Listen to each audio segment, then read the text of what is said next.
What up, people? Welcome back to Bandas Builds a Business. Today we're going to talk about how do you early on in the process sort of plant the seeds that will allow you to navigate the situation later on if you end up running out of money or your loan comes up short and you need more cash. Let's talk about it first. If you're getting something out of this, throw me one of those and one of those. One of those. Let's get it.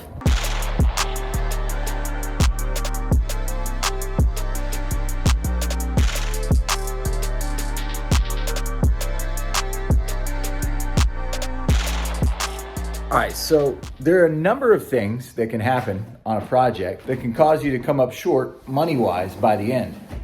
If I've got a loan for $500,000 and I think I'm gonna build for $500,000 and then all of a sudden we got a little bit of problems and we're building for $540,000, that $40,000's gotta come from somewhere, or I have an incomplete house and I can't sell it, I'm stuck. So what do? Well, this can happen for a number of reasons. In fact, I got a project right now where we're in that situation, and there's really been three things that happened that sort of added up to us needing more cash at the end. Number one, we had some major site work issues that we couldn't foresee when we started the project. We uncovered a giant tank in the ground, like a giant tank in the ground. It was like 14 feet deep. We had to dig it up. We had to fill this whole thing with concrete, etc. We had a FFE, finished floor elevation problem, where there was a discrepancy between our engineering plans and our architectural plans. We had to make some changes there, and it caused us to have to basically off-haul a ton of dirt. It cost us thousands and thousands. Additionally, our build cost, just in our area here in Nashville, during the time that we've owned and been working on this project, has gone from when I first evaluated this deal, $130 per foot, to like $160, $165 per foot. Now, I couldn't have foreseen that change. Nobody really foresaw that. It was a crazy jump in a short amount of time,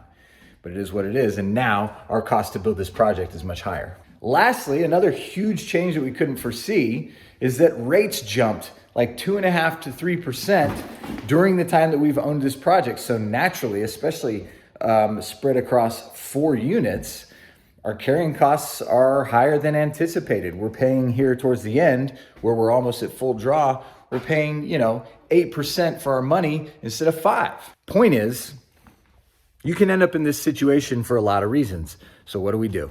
I think the most important thing that you can do is have early conversations with your investors that help to lay the groundwork and shape expectations. Not to say this is going to happen, but to acknowledge that it is a possibility. So what that can sound like is, hey, John, I'm excited to do this deal together. Listen, if I were you, I would want to know that this is possible. And I want to make sure you know it's possible. I do everything in my power to keep us at or under budget. I've built in cushions on our build costs. I've built in, some cushions in our carrying costs. So I'm going to explain the things that I've done that are within my power to try to be reasonably conservative.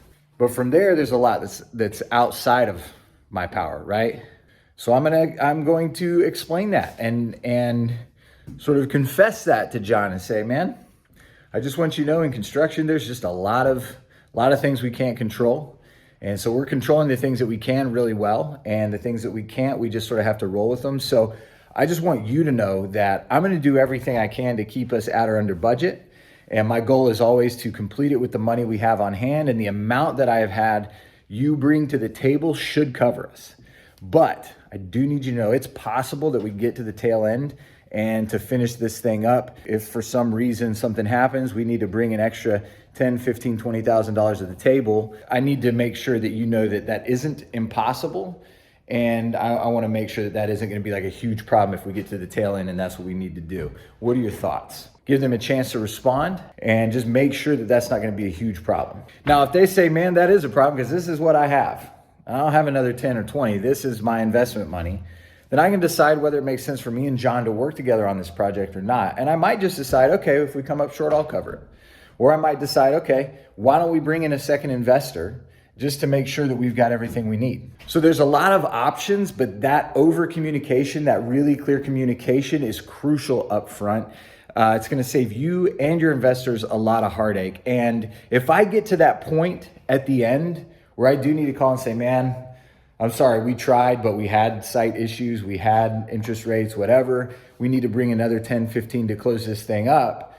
That's just a far less difficult conversation if I have planted that seed and sort of shaped the expectations that that's a possibility from like really early on. So I don't think there's anything more important that you can do in this area of what you're doing than having those really candid, open, direct conversations early on, and making sure that if you have to go back and bring more money to the table to finish later, that it's not this huge surprise.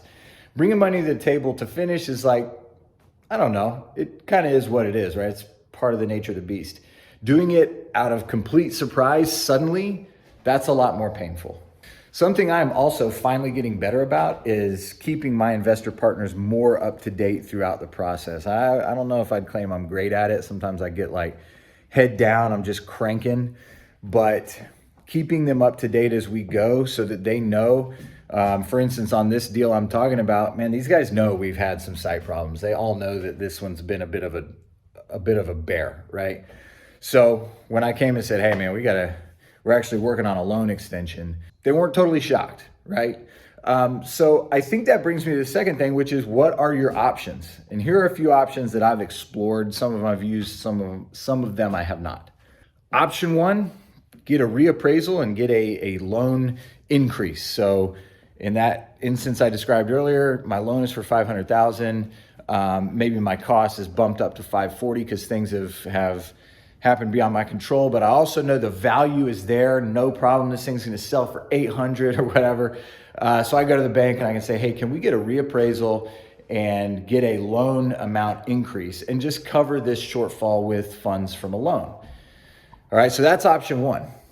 Option two, as I shared, would be to go to your investor partners and have them all bring a little extra cash to the table.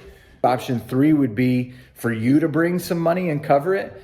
One variation on that might be if you're not the investor, but you're willing to cover it, maybe you actually loan your money to the partnership. So you would say, hey, I can cover it. I've got this 15 grand.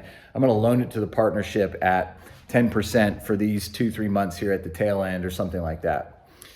And that brings me to option four. Option four would be to go to someone who's not an investor on the deal, who's just sort of a private lender, and say, hey, we need to borrow $40,000 for 3 months. Are you willing to do that? What are your terms? Here's the deal. Here's why we think it's going to be fine. If we can just use this 40 to finish building, here's what we're going to sell it for. Here's the comps. You're basically selling them on the deal, not as an investor, but as a lender, and trying to give them comfort that this is a safe bet. This thing's going to sell. Here's the product. Here's where we're at. Here's how long it'll take. So those are your options, right? It's loan increase, investors bring money, you bring money, or loan money, or someone else loans money to the partnership for you guys to finish that project. Basically, all you're trying to do is bridge that gap, right? Maybe you've got the last 2-3 months where you need to finish the final pieces of construction, and now you have a finished product, you put it on the market, you sell it, everybody gets paid back, and you're all happy. So you're just trying to cover that last little bit to get across the finish line. Here's a few ways to do it. I hope that's helpful, guys. Throw me one of those, and one of those, and one of those, and I'll see you in a week.